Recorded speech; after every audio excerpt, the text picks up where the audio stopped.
Bon, alors aujourd'hui, on va essayer de faire une vidéo plus gaie qu'hier. Ça devrait pas être trop dur. Surtout qu'en plus, là, on est sous l'égide de Montbricheton, donc il faut pas déconner. Et aujourd'hui, j'ai décidé de vous parler de mes 5 films préférés. Vraiment, mes 5 best movies ever. Parce que c'est des films qui sont tellement importants dans ma construction personnelle, qui sont tellement importants dans mon parcours, avec lesquels j'ai tellement voyagé. Parce que c'est tous des films, à l'exception du dernier, mais c'est tous des films que j'ai vraiment découverts entre mes 3 et mes 12 ans. Donc c'est des films qui sont avec moi depuis mon enfance. Et quand je vous dis que j'aime ces films-là, que ce sont mes films préférés, c'est pas simplement un penchant après les avoir vus une ou deux fois et où je me suis dit tiens, je les trouve sympas, j'aime bien l'ambiance, j'aime bien la lumière, j'aime bien les acteurs, j'aime bien l'histoire. Non, c'est pas une préférence de ce type-là. C'est une véritable fusion. Mes films préférés, je les ai vus, revus, re-revus. Certains, je les ai vus plus de 200 fois, véritablement, hein. Et quand je vous dis que je les connais par cœur, c'est que je peux vous les restituer plan par plan. Vraiment. Et je pense que c'est d'ailleurs du fait de cette fusion qu'ils sont tellement importants pour moi et que j'ai tellement puisé en eux, parce que c'est comme si c'était incorporé à ma personne. Et je pense que vous pourrez, quand vous saurez quel film c'est, vous comprendrez pourquoi effectivement ils ont un peu participé aussi à ma construction perso. Alors on y va. En numéro 5, je garde le meilleur donc pour la fin. En numéro 5, nous avons le film La maman et la putain de Jean Eustache. Alors, j'ai pas d'image que je peux vous montrer de ce film-là, mais ça, c'est mon numéro 5. Alors, c'est celui que j'ai découvert le plus tard par rapport aux autres. Là, je devais déjà avoir. Ça devait être la fin de mon adolescence quand j'ai découvert ce film. Donc là, on est en pleine nouvelle vague. C'est un film en noir et blanc, interminable. Je crois qu'il dure à peu près 3 heures. Très bavard, avec mon chéri Jean-Pierre Léaud, que j'adore. Et je suis très très fan de ce film parce que il a une ambiance tout à fait particulière. Les acteurs ont un jeu qui est tout à fait particulier, qui est très nouvelle vague. Et j'aime beaucoup ce côté bavard. C'est aussi d'ailleurs pour ça que j'aime Romer. C'est parce que j'aime bien quand c'est assez bavard. J'aime bien quand on a des personnages qui s'écoutent parler et qui se lancent dans des longues diatribes sur la vie, l'amour, la mort. J'adore ça. Et donc c'est pour ça que j'aime ce film qui raconte les méandres amoureux d'un type de 20-25 ans, donc Jean-Pierre Léaud, en plein Saint-Germain-des-Prés, dans les années, fin des années 60, début des années 70. Donc on est un peu dans l'émergence de la liberté sexuelle, des mouvements un peu hippies, où on a plusieurs amours en même temps. Et donc ça va raconter la quête amoureuse de ce jeune homme, qui qui hésite un peu entre les deux archétypes de la maman et de la putain. C'est-à-dire qu'il a en même temps besoin d'une femme très dévergondée sur le plan sexuel et en même temps besoin d'une femme qui sache le materner, d'où le titre du film. C'est un film, encore une fois, il est spécial. Je pense que pour certains, il peut paraître très indigeste parce qu'il est long, parce qu'il y a ce phrasé assez étonnant. Mais moi, j'adore. Je prends mon pied, je trouve ça formidable. Les gens qui parlent comme ça, c'est vrai qu'ils parlent pas du tout comme on parle dans la vraie vie. Et ils ont un jeu qui est complètement. C'est pas du tout acteur studio dans le genre, mais je sais pas, je trouve que ça vous pose une ambiance dans laquelle j'adore baigner. Ensuite, en numéro 4, nous avons. Tadadam, nous avons Podane de Jacques Demy. Bah, ça n'étonnera personne que dans mes films préférés, il y ait un film qui parle de princesse, qui parle de contes de fées. Il était une fois, bien sûr, bien sûr. Donc ce film-là, j'ai dû le découvrir quand j'avais quelque chose comme 5 ans. Et je vous laisse imaginer le choc que ça peut être pour une gamine de tomber sur un film comme ça qui est d'une telle poésie, d'une telle beauté. Donc c'est une adaptation du célèbre conte de fées de Podane, avec Catherine Deneuve dans le rôle titre, avec Jean Marais qui joue son papa. Et donc c'est un film qui est empreint d'une grâce, d'une poésie, et puis vraiment pour une petite fille, l'apparition de ses robes, la robe couleur de soleil notamment, c'est tellement fabuleux. Non, puis même je trouve que j'aime beaucoup aussi l'aspect comédie musicale, la musique de Michel Legrand est fabuleuse, et tout ce travail de Jacques Demy, cette maîtrise de toute façon que ce réalisateur avait aussi dans Les Demoiselles de Rochefort ou dans Les Parapluies de Cherbourg. D'ailleurs, ça s'est tiré la bourre entre Les Parapluies de Cherbourg et Podane pour la place numéro 4. J'ai beaucoup hésité entre les deux parce que je les adore les deux. Mais j'ai préféré choisir Podane parce que Les Parapluies, ça se termine pas très bien. Donc j'ai préféré prendre Podane. Puis en plus, Podane, il y a vraiment tout ce décorum qui appartient au monde des contes et auquel je suis particulièrement sensible. Donc qu'est-ce que je vous disais? Je sais plus. Je sais plus ce que je disais. Si, enfin bon, donc j'ai adoré ce film tellement poétique, tellement beau. Justement, oui, c'est ça que je disais. C'est que Jacques Demy a fait un tel travail au niveau des couleurs. Des fois, on a l'impression que ces films, c'est un peu mièvre, c'est un peu gnangnan. Mais c'était un véritable technicien, Jacques Demy. C'était vraiment un cinéaste qui connaissait son art, qui maîtrisait à la perfection la scénographie, les angles de caméra, la manière les plans séquences et surtout les couleurs, la manière dont il agence les couleurs dans ses films, c'est quelque chose de splendide. Donc Podane, ça a été à la fois une belle découverte de conte et puis en même temps vraiment un choc artistique. Et l'autre chose aussi qui m'a beaucoup marqué dans Podane, c'est la vision du grand amour que Jacques Demy en propose dans ce film. Notamment, si vous tapez sur YouTube Rêve secret d'un prince et d'une princesse, c'est une chanson extraite du film dans laquelle on voit donc Podane qui est en relation avec le prince. Eh ben, c'est tout à fait ma vision du grand amour. C'est exactement ça. Cette séquence-là résume exactement la manière dont je vois le grand amour, dont je veux qu'il se passe, avec ce côté toi et moi et rien d'autre, et nous serons heureux jusqu'à la fin des temps, et nous vivons dans un monde où tout est beau. C'est exactement ça. Donc ça, c'était mon numéro 4. Ensuite, en numéro 3, nous avons West Side Story. Ah là là là là là là. West Side Story. Que j'ai découvert, je sais pas, je devais avoir 10-11 ans, quelque chose comme ça. Je l'ai découvert donc dans les Betamax, les cassettes Betamax de mon papa. Et là aussi, quel choc ça a été. Alors j'étais très fan, parce que j'ai beaucoup grandi avec les comédies musicales, Fred Astaire, Gene Kelly. Donc j'étais très fan de l'univers des comédies musicales. Mais là, tout d'un coup, quand j'ai découvert West Side Story, pour moi, c'était une proposition tout à fait nouvelle en termes de comédie musicale. Il y avait quelque chose de tout à fait innovant. D'abord les décors naturels, parce que c'est tourné dans New York, dans les rues de New York. Et puis ensuite, je trouvais que ça avait une modernité dans les thèmes qui sont traités, parce que c'est une histoire de guerre de gang à New York entre les portoricains d'un côté et les américains de l'autre, et donc ils se castagnent. Et puis il y a un Roméo et Juliette contemporain avec la fille du côté des portoricains qui tombe amoureuse du jeune type chez les Américains. Donc il y a les Sharks et les Jets, et il y a Tony et Maria qui tombent amoureux. C'est un peu Roméo et Juliette revisité à la sauce années 60. Et c'est juste somptueux, parce que là, c'est un peu comme Podane. C'est-à-dire que sous ces dehors de comédie musicale, ce côté très enjoué, très enthousiaste qui est lié à la musique, il y a une technicité, mais de malade, mais de fou dans West Side Story. Mais les plans sont d'une maîtrise, ils sont d'une perfection. Les enchaînements des caméras, les chorégraphies, la manière dont elles sont filmées, c'est dingue. C'est complètement dingue. Plus évidemment la musique de Leonard Bernstein. Enfin, tout est sublime dans ce film. Les jeux des comédiens, les danses, les séquences musicales qui sont éblouissantes.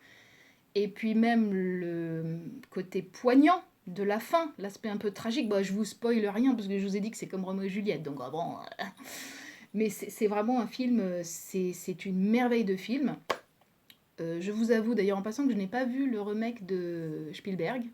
Pourtant Dieu sait que j'admire Spielberg, mais j'ai pas vu le remake. J'ai essayé, honnêtement, j'ai tenté, j'ai fait les 5 premières minutes et au bout de 5 minutes j'ai dit non, peut pas, aurait voulu mais peut pas du tout. Non, parce que j'ai tellement trop l'intro, en plus l'introduction de ce film, mais l'introduction de West Side Story, mais c'est juste grandiose. Pour tous les étudiants de cinéma, mais West Side Story c'est un incontournable, c'est vraiment un incontournable. Bon, je continue pour pas faire une vidéo trop longue quand même. Numéro 2. Numéro 2.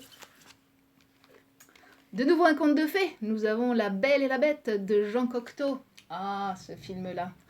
La Belle et la Bête. Alors là, je dois avoir 7 ans, 7-8 ans, quand je découvre La Belle et la Bête. Et là, pour le coup, je crois bien que c'est mon père qui m'a montré le film et qui m'a accompagnée dans cette découverte en m'expliquant qui était Jean Cocteau, pourquoi il avait choisi ce conte, comment ça s'était passé pour Jean Marais, qui s'était grimé. Donc il m'a fait un petit un petit background autour du film. Et alors j'avoue que ça a été une fascination. Mais une fascination pour la gamine que j'étais. Donc j'avais, je sais plus, 7, 8 ans, quelque chose comme ça, 7, 8, 9 ans, je sais plus exactement. Mais alors, une fascination absolue pour ce film. Pareil que Peau d'âne, j'ai trouvé qu'il y avait une telle poésie. Bon, d'abord, encore une fois, ce côté conte de fées, moi j'aime ça, ça me parle, c'est mon langage. Et puis c'était tellement beau. Mais là aussi, comme chez les précédentes œuvres que je vous ai citées, chez Cocteau, ah, je sais pas si vous entendez, il y a je sais pas, il y a des travaux ou... Ah non, c'est un camion qui passe. Désolée. Oui, chez Cocteau aussi, il y a une maîtrise de la technique. Et surtout, il avait fait appel à Henri Alécan pour les lumières. Et donc, ça fait qu'il y a une maîtrise des lumières dans ce film qui est en noir et blanc. Et les visages sont découpés, les espaces sont... Enfin, tout est merveilleusement onirique, merveilleusement poétique. C'est un délice. Et alors, ce que moi... mon coup de foudre, ça a été La Bête. Parce que je me suis pas du tout identifiée à la Belle, pas du tout. Elle m'a pas tellement parlé, ce personnage, elle est belle, elle est gentille, elle est blonde, tout ça. Non. Mais par contre, la Bête, ce personnage de la Bête, tellement ambivalent, qui a tellement de noblesse, tellement de beauté dans sa monstruosité, et cette solitude, cette souffrance qu'on lit, et c'est vraiment ce mélange entre la noblesse et la souffrance. Donc on sent que c'est un personnage torturé, mais en même temps qui est empanaché, qui veut porter beau malgré tout. Oh là là. Non mais le personnage de la Bête, ça m'a fasciné. J'ai adoré ce personnage de la Bête, mais vraiment, et surtout, alors je trouve que jamais Jean Marais n'a été plus grandiose que dans La Belle et la Bête. Et alors là, vraiment, ce film-là, vraiment, je l'ai vu, je pense, 300 fois, quelque chose comme ça. Je le connais par cœur, plan par plan. Et à l'époque, je le connaissais tellement par cœur et je l'aimais tellement que, à l'école, j'avais embrigadé toutes mes copines de classe pour monter la pièce. Et j'en avais parlé à ma prof, j'avais dit on va faire La Belle et la Bête. Et donc j'avais gavé mes copines pour leur faire apprendre. J'avais fait un casting, donc il y en avait une qui serait la Belle, l'autre qui serait le prince. Enfin, je sais pas le prince, mais enfin je sais plus trop comment je m'étais débrouillée, mais enfin j'avais distribué les rôles, il y avait les sœurs, il y avait les frères, il y avait tout ça. Enfin bon, il y avait toute ma petite troupe de théâtre. Et moi, évidemment, je faisais la Bête. Et je m'étais trouvé un super masque de Bête pour faire le bean. J'avais trouvé des costumes. Enfin bon, ça n'a pas vu le jour parce que, bon, c'était vraiment trop amateur. Mais c'est vous dire à quel point cette œuvre m'a... Ça a été vraiment un... Ça a été une œuvre qui m'a énormément marquée, qui m'accompagne encore, hein, Ouh, la lumière a complètement changé, c'est devenu tout bleu. Alors, moi, je n'y peux rien, c'est comme ça. Bon, bah maintenant, nous sommes dans du bleu, ça fait rien, nous sommes dans une autre ambiance de... Et ça y est, c'est revenu orange, super. J'adore quand ça fait ça. Bref, donc La Belle et la Bête, ça a été vraiment quelque chose, c'est encore quelque chose. Je suis encore en totale osmose avec la Bête. J'adore ce personnage, c'est vraiment un personnage qui m'accompagne. Et puis enfin, ça c'était le numéro 2, si je vous dis pas de bêtises. Donc là, on va attaquer le numéro 1. Le numéro 1 de mon film préféré de tous les temps. Alors en fait, il y a un petit truc, c'est qu'il y en a deux. Il y a deux films qui sont numéro 1 que je n'ai pas pu départager. C'est pas possible, ils sont absolument ex aequo. Je les aime autant l'un que l'autre. Et ce qui est fou, c'est que ce sont deux films qui ont été tournés ou qui sont sortis la même année par le même réalisateur. Donc l'année c'est 1939, le réalisateur c'est Victor Fleming. Même si, bon, en vrai, c'est pas complètement, c'est un peu, officiellement c'est Victor Fleming qui a réalisé les films. En vrai, bon, il a été un peu aidé, il y a eu d'autres réals qui sont passés sur les plateaux, on s'en fout. Donc voici les deux films en question. Donc nous avons tout d'abord Autant n'emporte le vent, Gone with the Wind. Voilà, ça c'est mon film, c'est un film, c'est ce que je vous disais pour le livre. C'est une œuvre que je ne redirai jamais, que ce soit le livre ou le film. C'est quelque chose qui m'a beaucoup trop marqué, qui m'a trop fasciné, qui m'a trop accompagné, qui m'a trop inspiré. J'ai puisé trop de force dans cette œuvre. Et le film, je l'ai découvert après avoir lu le livre. Et j'ai adoré autant que le livre. Vraiment, j'ai adoré. Et toute mon adolescence, je n'ai cessé de puiser dans ce personnage de Scarlett parce que je me disais, elle a tellement de poigne, tellement de caractère, tellement de tempérament, ça c'est bien pour moi, ça va m'aider. Ça va m'aider quand je me sens un peu trop hypersensible, voyez-vous, si vous voyez l'allusion à la vidéo d'hier. Et donc, en plus, ce film, Ce film est juste, enfin c'est une œuvre monumentale. Alors après, effectivement, ce qui est dit dedans, on peut être d'accord, pas d'accord, c'est polémique, c'est pas complètement dans l'air du temps, ça, bien sûr, évidemment, puisque ça s'appuie sur les champs de coton de l'Amérique sudiste, 1860. Donc bon, ça, c'est sûr que c'est sujet à caution. Mais il n'en reste pas moins que c'est une œuvre magistrale, c'est un film monumental, c'est vraiment un long métrage majeur de l'histoire du cinéma, mais vraiment majeur parce que c'est une saga flamboyante. C'est une histoire qui vous marque à vie, comme au fer rouge, en tout cas ça a été le cas pour moi. Et donc ça aussi, pour tous les étudiants en cinéma, passer outre l'aspect de la polémique, de savoir si oui, non, passer outre ça et aller vraiment à la rencontre de cet objet de cinéma, parce que c'est un objet de cinéma. Ah, évidemment, ça a un peu vieilli, c'est une œuvre qui date de 1939, donc bien sûr que ça a un peu vieilli dans les codes, mais ça reste quand même, ça reste grandiose. Et puis les personnages qui sont dépeints, Scarlett et Rhett en tête, waouh. Bon, et puis donc l'autre ex aequo, même année, même réal. Vous l'aviez vu venir, Le Magicien d'Oz. Ah, bien sûr, Le Magicien d'Oz, of course. Encore des contes de fées. Ah, Le Magicien d'Oz. Alors là, c'est vraiment celui que j'ai découvert quand j'étais beaucoup plus jeune. Ça, c'est peut-être ma première découverte de cinéma, parce que là, j'ai 3 ans. Vraiment, j'ai 3 ans.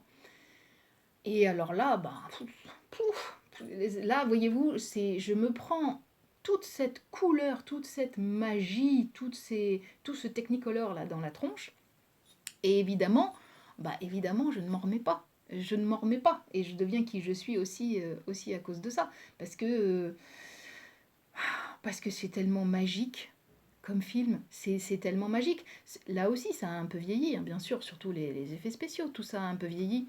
Mais pour moi, dans tous ces films, ça vaut aussi pour Podane et ça vaut pour Le Magicien d'Oz, il y a beau y avoir un côté un peu carton-pâte.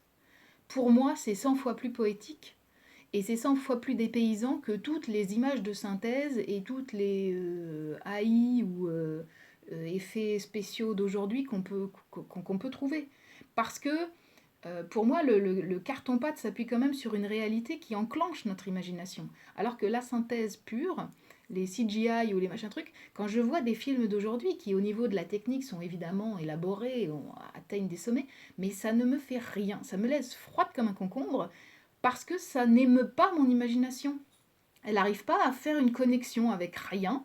Et donc je suis là, je regarde ça, mais complètement passive, et c'est tout, vous savez, les trucs de Marvel, DC, je sais pas quoi, ça me laisse vraiment complètement indifférente. Alors qu'un film comme ça, où on voit qu'on est sur du carton-pâte, on voit qu'on est en studio, on voit qu'on est avec des effets de painting, de choses comme ça, eh ben ça réveille mon imagination. Elle a quelque chose auquel elle s'accroche, qui mêle un peu la réalité avec l'imaginaire, et donc partant de là, mon imagination, elle est capable d'aller explorer des tas d'univers formidables.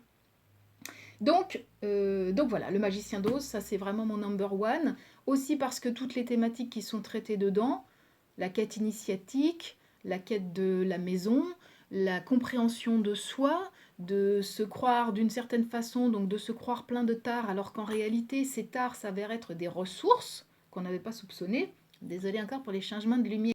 Et puis finalement aussi de comprendre qu'on est peut-être allé chercher très loin quelque chose qu'on avait déjà là, près de soi. Donc c'est ce qui fait que c'est vraiment mon film de référence auquel je reviens toujours. Et tous ces films-là, je vous dis, je les connais par cœur, mais je les revois quand même régulièrement. Et parce qu'à chaque fois, je me dis, ça se trouve, mais là, je vais le revoir, ça va faire, ça va pas. Je vais me dire, oh non, finalement, je l'aime pas tant. Eh ben non, c'est l'inverse qui se produit. À chaque fois, je comprends encore plus pourquoi je les aime. Alors, j'ai conscience que c'est pas des films tout à fait récents. C'est un peu vieux. C'est un petit peu des vieux films. Hein, il n'y a rien après 1980. Je suis d'accord. C'est comme ça. Ça ne veut pas dire que je n'aime pas des tas de choses qui se sont faites après 1980, même après 2000, même après 2010, même après 2020. Il y a des tas de films que j'ai beaucoup aimés, mais ça, c'est vraiment mes films de cœur, même mes films de trip, et c'est des films qui font vraiment partie de moi. Et avant de vous laisser, petit rappel, abonnez-vous à mes comptes YouTube, Facebook, Instagram. Si ce n'est pas encore fait, vous trouverez les liens en description. Sur YouTube, n'hésitez pas à activer la cloche pour ne louper aucune actu. Et puis surtout, likez, commentez, partagez cette vidéo pour activer les gentils petits algorithmes et puis pour me donner de la visibilité. Et en faisant tout ça, ben vous me soutenez et vous m'aidez de fou. Allez, salut, à demain.